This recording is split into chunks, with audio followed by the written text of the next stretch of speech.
Myself Deshmukh SK, Swami Ramanand Bharati Vidya Mandir, Tassagaon.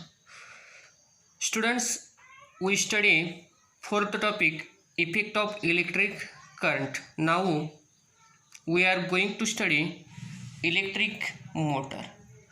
But you know that energy can change its form.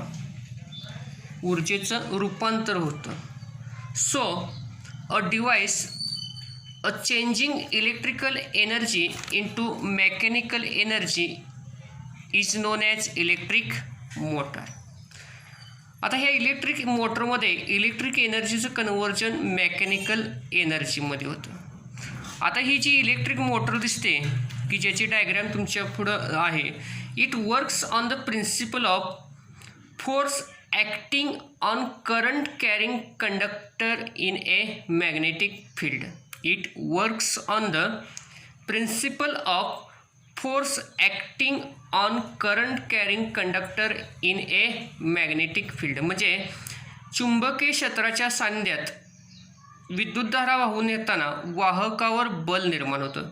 या प्रिन्सिपलवर electric motor कार्य करते.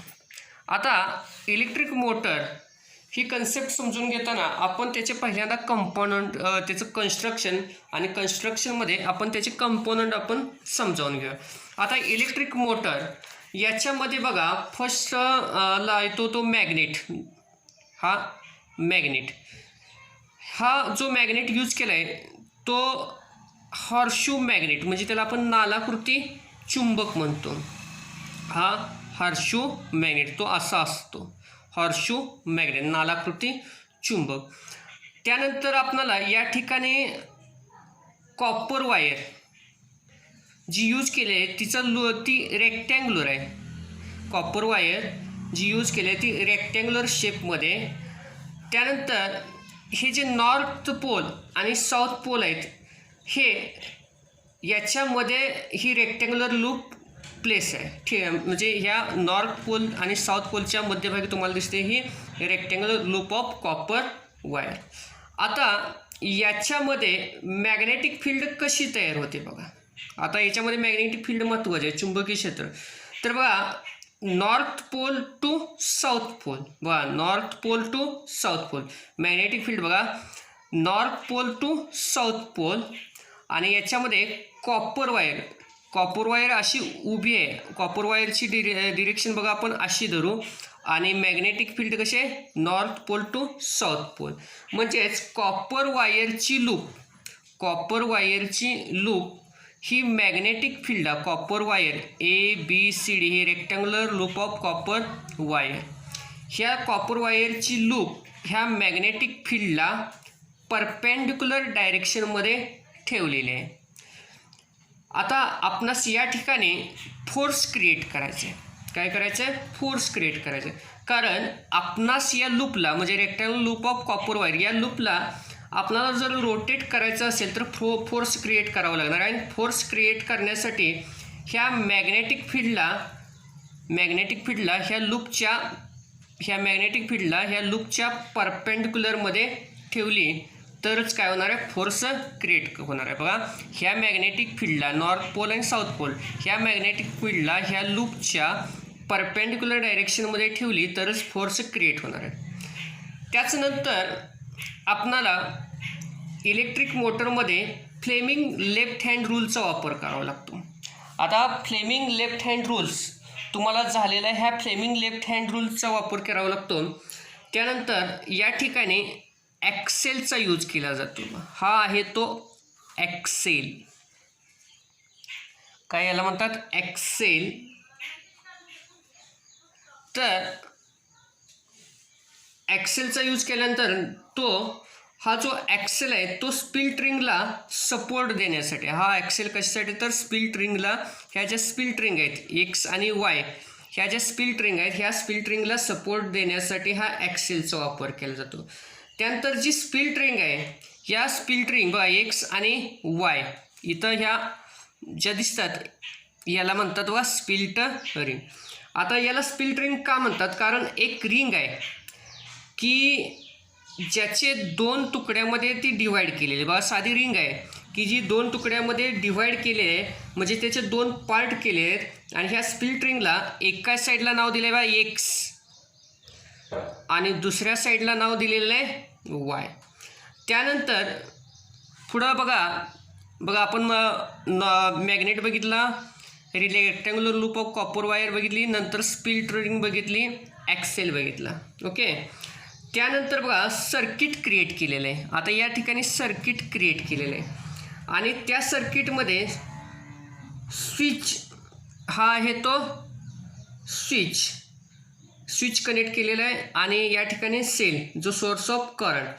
त्यानंतर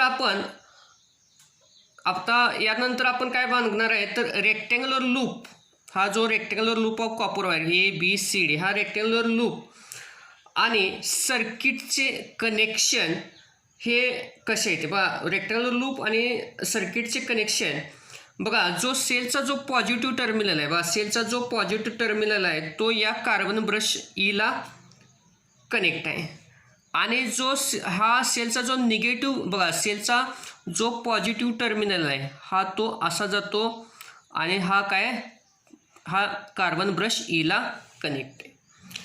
त्यानंतर तो या सेलचा जो निगेटिव्ह टर्मिनल आहे तो कार्बन ब्रश बघा, सेलचा जो निगेटिव्ह टर्मिनल आहे तो कार्बन ब्रश Fला कनेक्टेड आहे. सेलचा निगेटिव्ह टर्मिनल कार्बन ब्रश Fला कनेक्टेड आहे.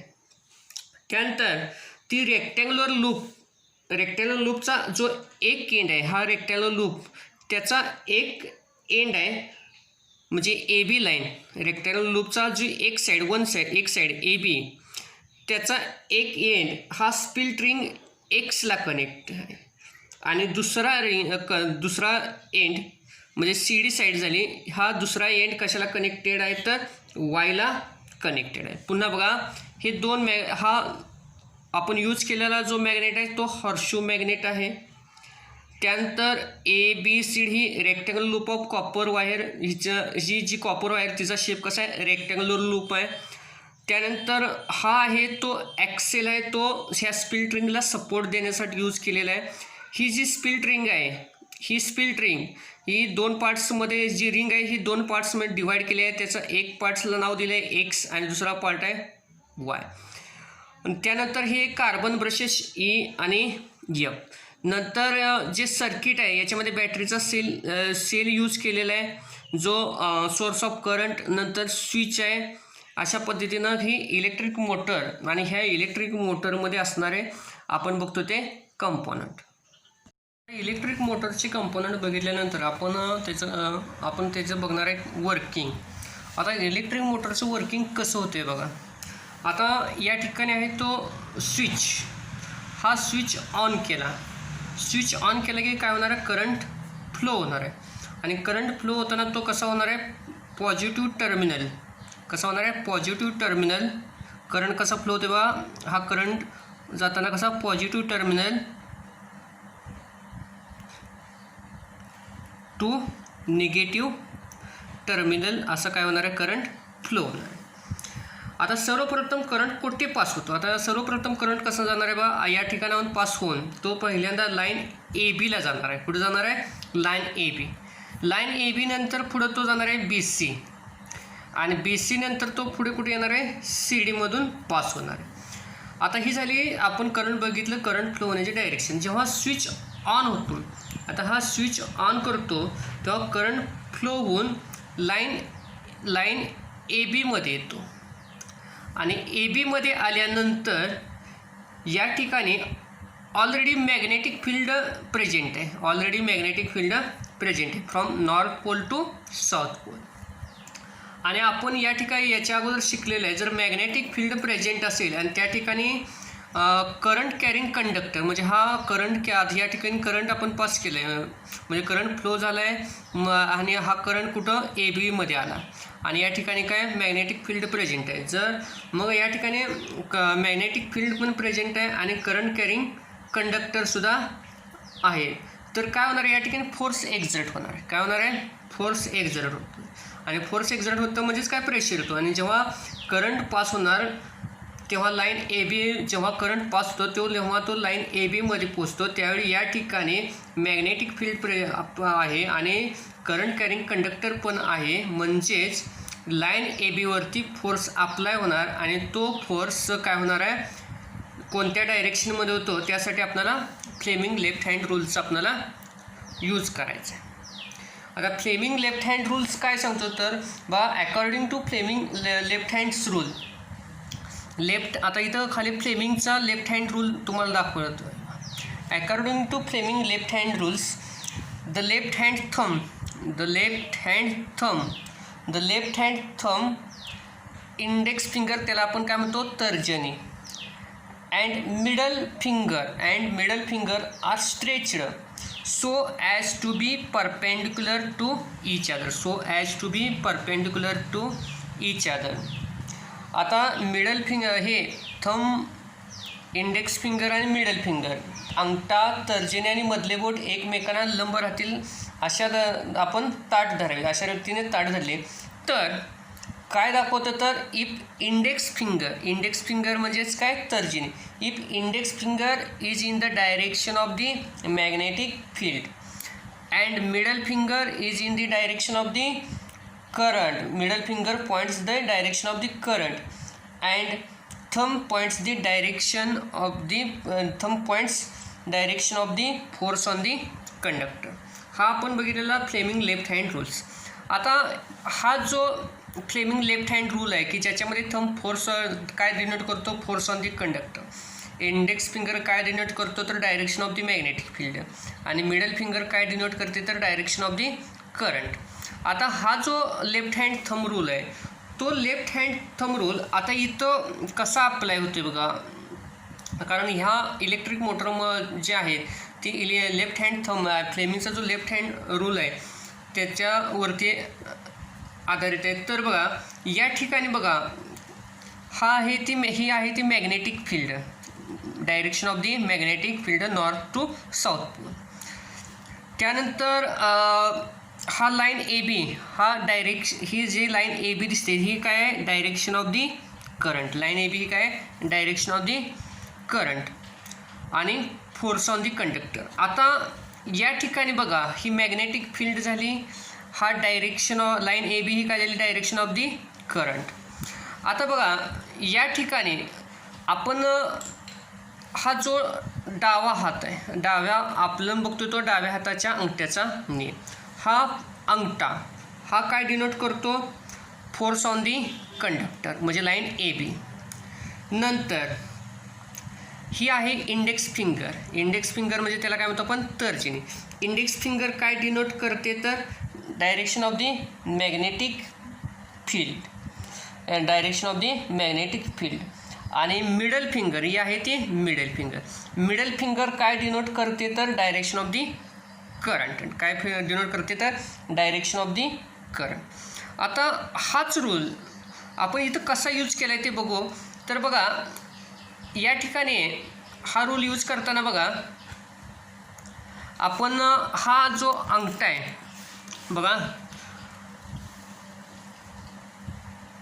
या ठिकाणी बघा 2 मिनिट.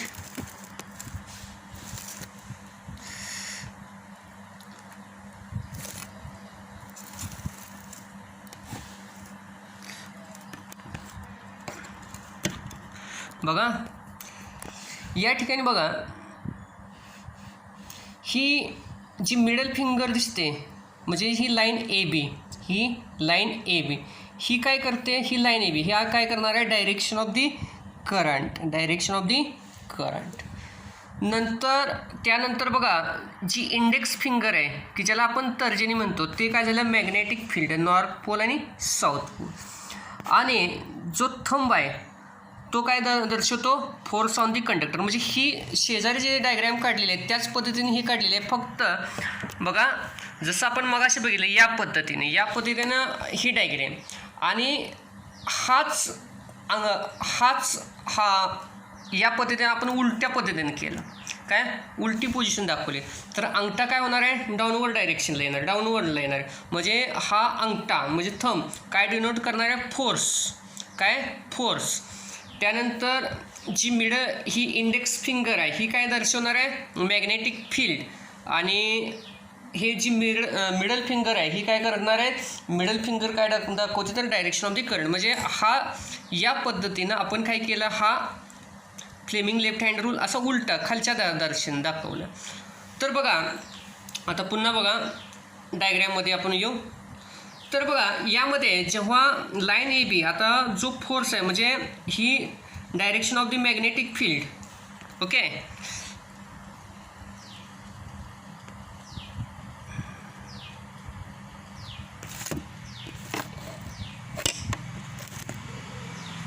आता बघा लाईन ए बी, आता ही जी लाईन ए बी वरती जे फोर्स आहे ते खालच्या दिशेने, म्हणजे ही लाईन ए बी, ह्या लाईन ए बी वरती जे फोर्स आहे ते खालच्या दिशेने. कारण आपण जेव्हा फ्लेमिंगचा लेफ्ट हँड रूल बघितला आणि आपण अंगठा खालच्या दिशेने दाखवला तेव्हा ही लाईन ए बी वरती जे फोर्स क्रिएट होणार आहे हे काय होणार आहे खालच्या दिशेने क्रिएट होणार आहे, काय खालच्या दिशेने. म्हणजे आणि लाईन म्हणजे ही लाईन ए बी ही काय होणार आहे अशी न जाता ही काय होणार आहे या पद्धतीने जाणार आहे. बघा लाईन ए बी वरती जे फोर्स क्रिएट होणार आहे हे खालच्या दिशेने, ही झाली मॅग्नेटिक फील्ड, ही झाली डायरेक्शन ऑफ दी करंट, आणि हा जो थंब काय करतो फोर्स क्रिएट करतो. म्हणजे हा लाईन ए बीवर जी फोर्स क्रिएट होणार आहे ते खालच्या दिशेने, म्हणजे ही लाईन ए बी कशी होणार आहे ही खालच्या दिशेने जाणार आहे, कशी खालच्या दिशेने.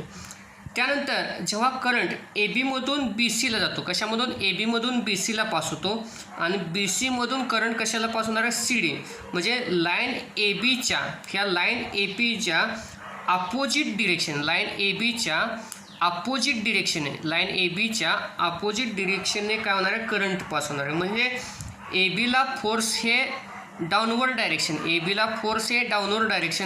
म्हणजे ए बी खालीच गेली, म्हणजे ए बीला फोर्स हे काय डाऊनवर्ड डायरेक्शनला, आणि सी डी ह्या सी डीला जे फोर्स येणार आहे हे अपवर्ड डायरेक्शन येणार आहे. कसं अपवर्ड डायरेक्शन, म्हणजे ए बी खालच्या दिशेला गेलं, सी डी अपवर्ड डायरेक्शनला आला. आता लाईन सी डी, आता ही जी लाईन सी डी ही ए बी इकडच्या साईडला आली, सी डी इकडच्या साईडला, म्हणजे लाईन सी डी ही लेफ्ट साईडला आली आणि लाईन ए बी ही काय आली राईट साईडला येणार. आता ही जी लूप आहे ह्या लूपचे जे एंड आहेत हे स्प्लिट रिंगला कनेक्ट आहेत, आणि म्हणजे ही जी स्प्लिट रिंग आहे ही सुद्धा अपोजिट डायरेक्शनला फिरलेली असणार आहे. ह्या लूप म्हणजे ए बी डाऊनवर्ड डायरेक्शनला गेला, सी डी अपवर्ड डायरेक्शनला गेला, म्हणजेच ह्या स्प्लिट रिंगची ह्या लूपचे जे एंड आहेत हे स्प्लिट रिंगला कनेक्ट असल्यामुळं स्प्लिट रिंगसुद्धा काय होणार आहे अपोजिट डायरेक्शनला फिरलेली असणार. म्हणजे जर ए बी राईट साईडला सी डी लेफ्ट साईडला गेला असेल तर स्प्लिट रिंगचे हे एक्स आणि वाय, त्यापैकी एक्स हा जाणार आहे तो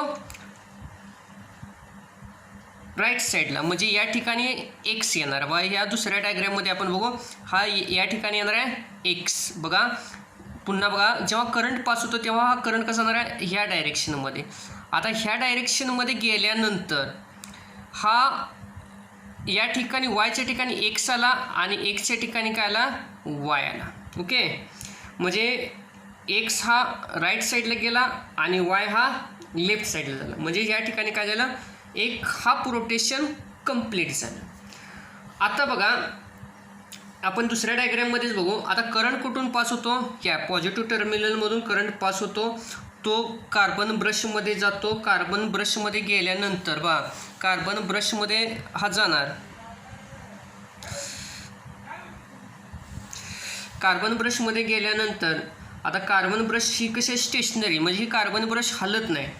आता या ठिकाणी जेव्हा वाय स्प्लिट रिंग आहे, ही जी वाय स्प्लिट रिंग या ठिकाणी आता वाय स्प्लिट रिंग, आणि जेव्हा कार्बन ब्रश ह्या वाय स्प्लिट रिंगला टच करतो तेव्हा इथे टच झाल्यानंतर वाय स्प्लिटरमध्ये जो करंट पास होणार आहे तो पॉझिटिव्ह टर्मिनलकडून आलेला, म्हणजे इथून आलेला हा करंट असणार आहे. म्हणजे या ठिकाणी जेव्हा हाफ रोटेशन होतं तेव्हा हा करंट पास होतो, त्या ठिकाणी करंट पास झाल्यानंतर हा कार्बन ब्रशमध्ये आला.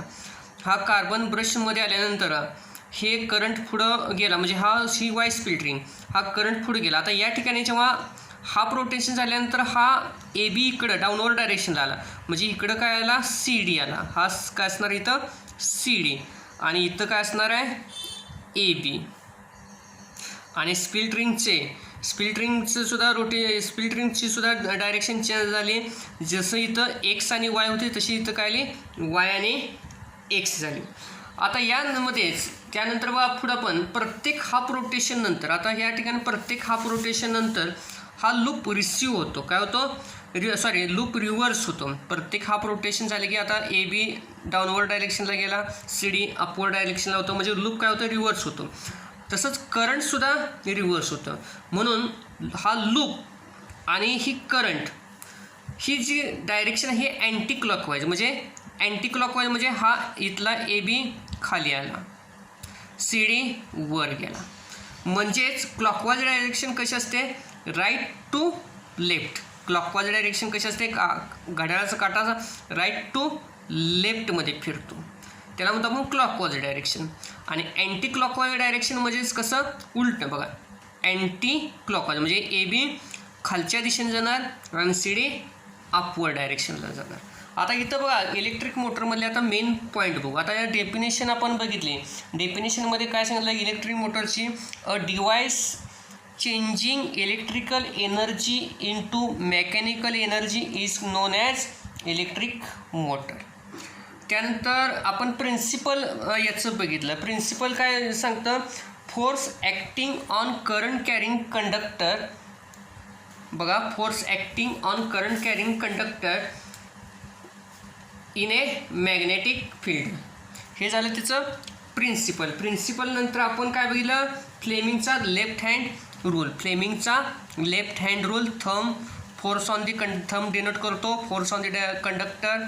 इंडेक्स फिंगर डिनोट करतो direction of the magnetic field, आणि मिडल फिंगर डिनोट करतो डायरेक्शन ऑफ दी करंट. आणि त्याचे आपण कंपोनंट बघितल्याने वर्किंग बघितलं.